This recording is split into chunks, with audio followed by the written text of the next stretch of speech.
The moment we have a well-established, non-biased judiciary and a truly free and fair INEC or electoral umpire, that will by far solve the corruption problems in Nigeria. Good morning, good afternoon, good evening, depending where you guys are watching me from. Mr. Marcus will come out to tell us why government or Afe Babalola no one allow Mr. Dele Farotimi bail to be granted. And the reason we say when we check him out, now corruption cause him or now defamation cause him. Because me personally, based on what I know, defamation. Many people don't do make offense of defamation. We say 1 week they don't forget the matter, they don't collect that 500,000 bail, 1 million bail. Why this man will come day different? But man no talk much. Man allow Mr. Marcus break the story down based on maybe now the defamation from the book, or maybe now the secret way Farotimi bring out. That be the main problem. But man, when I listen to Mr. Magnus. Yesterday I made a video and I said the reforms Nigeria actually need. And I said the type of reform that we need, just two: the electoral reform and the judiciary reform. Those two things. I think it is the lack of these basic reforms that have, accentuated the corruption in Nigeria. The moment we have a well-established, non-biased judiciary and a truly free and fair INEC or electoral umpire, that will by far solve the corruption problems in Nigeria. Because as it is now, in the face of it, it's like almost anything goes. Almost anything goes. Whoever is corrupt now feels this is the right time to actually be corrupt and go. Nothing is going to happen. Now, I was able to speak with somebody who read the book Nigeria and its Criminal Justice System, written by Dele Farotimi. And it seems as if the chief culprit of that book is Afe Babalola San. Now, what impresses me more about the book is that a book accuses the justice system of being criminal, and as if propelled by some sort of benevolent catalyst, the judiciary is activated to justify that book. That is what I'm saying. Now, a human rights activist, who by extension is a lawyer, wrote a book from his perspective suggesting that the Nigeria criminal justice system is criminal, and somebody was mostly fingered. And without much ado, the person activated the Nigerian police to pick this person up, lock him without due consideration of his fundamental human rights. And what I am hearing now is that he has been denied bail. This is Nigeria. And that more charges have been added to his earlier charge of defamation, making it difficult for him to be released. And one of the charges that has been included to his previous charges is that of treason. And not only that, even though the case has not been heard, the judge has directed the law enforcement agency or people related or concerned to go about confiscating any book. What that means that if you have bought this book and you are seen with it, you can be arrested, and has asked all bookshops and online vendors to stop selling the book. The question I am now asking is, what are you hiding? Now, it may seem to the disillusionment of the judiciary or the corrupt system that they indeed think that the things they've been doing all this while is so inconspicuous to the common man.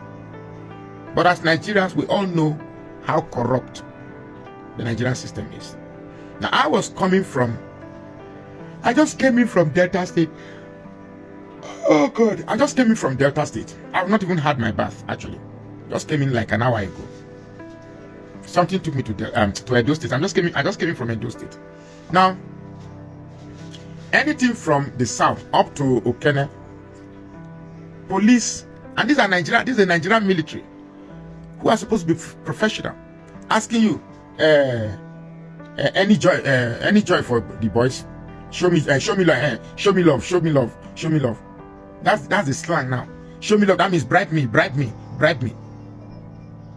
So in one of those instances, the soldier man pulled us over, and because the driver didn't want to give something, he asked us to park, that we should bring the load down, knowing that the whole process of bringing down the luggage and packing the luggage is going to be strenuous, and nobody in a transit will want to go through those strenuous exercises, and therefore the only option is to pay, and this time you pay more. So I gave a wry smile and grinned and shook my head in dismay, disapproving what I saw. The military man probably caught my chagrin and decided that, Oga, at the hello, I snubbed him. So, Oga, I'm hailing you. Any problem, sir? I said, no, continue with what you are doing. Then he said we should leave. The corruption has eaten deep. And trust me, when we say corruption has eaten deep, I'm not saying it excludes those pointing the corruption, including me and you. One way or the other, we are all corrupt. Very, very, very, very corrupt. Now, I heard the man who wrote the book, who was telling me about the book, that if I read that book, Dele Farotimi did a thorough job. That if I read that book, if somebody slaps me, I will not take anybody to the court. That the justice system in Nigeria really, really need to be revamped, to be overhauled. And I'm like, okay, so where does this go from here? When we have a corrupt man sitting as president, deputized by a corrupt person, has employees as corrupt, operating a corrupt document you refer to as dictionary in a corrupt environment, tell me how nothing will be done with a corrupt intent. It's not possible. It's not possible. So when we have judiciary whose primary responsibility is to protect the interest of the common man, when the judiciary should be the last hope of the common man to redress, but we have a judiciary that will give different rulings for the same legal scenarios, different rulings for the same for the same legal scenarios. If you ask me, now who I go ask? So I don't think Dele Farotimi will be leaving prison very soon. But the beauty of this is that the characters involved are from the southwest. Now, hold it right there. Before you start thinking, hey, here goes this man with his tribal thing again. No, that's not what I'm going. That's not where I'm going. But then imagine that this Dele Farotimi were to be an Igbo man. Oh, no.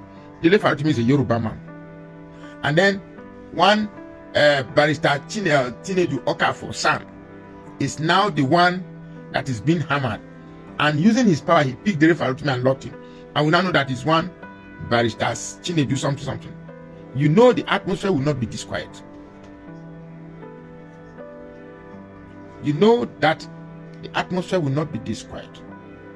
So, if we have a judiciary that can be swayed or reconfigured by the mere implication of tribal proclivity, then the professionalism we should have expected from the legal profession is not there and will not be there.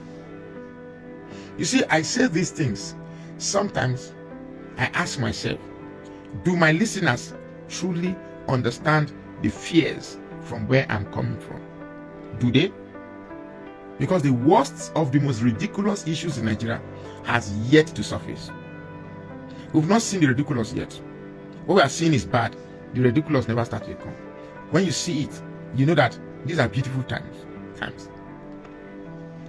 In the bus I took when I was coming, I saw a Yoruba guy who was still frantically defending Tinubu. And I told him, look, hey, I don't care if you actually believe blue, if you actually believe Tinubu is doing right. I don't care. It's your belief. But do you know where you find the reality? When you go to the market, when you climb a motorbike, when you enter a bus, when you go to the bar. That is when the reality will speak to you. Well, I'm not going to say much, but Dele Farotimi has stirred the hornet's nest. We are going to see how they will be able to buy all the copies from Nigerians who have ordered it from Amazon. And I'm going to see what type of power do they have to go outside the shores of Nigeria to meet Elon Musk or Sugarba to alter the algorithm that makes Dele Farotimi's book available in Nigeria and elsewhere in Africa.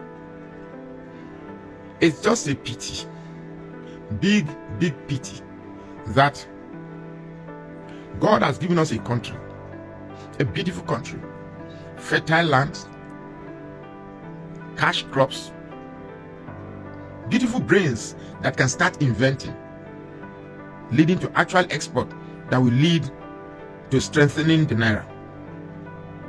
Unfortunately, our politicians have discovered that these brilliant people, these artisan people, these gifted people cannot discover their true potentials if we give them something to be busying themselves about.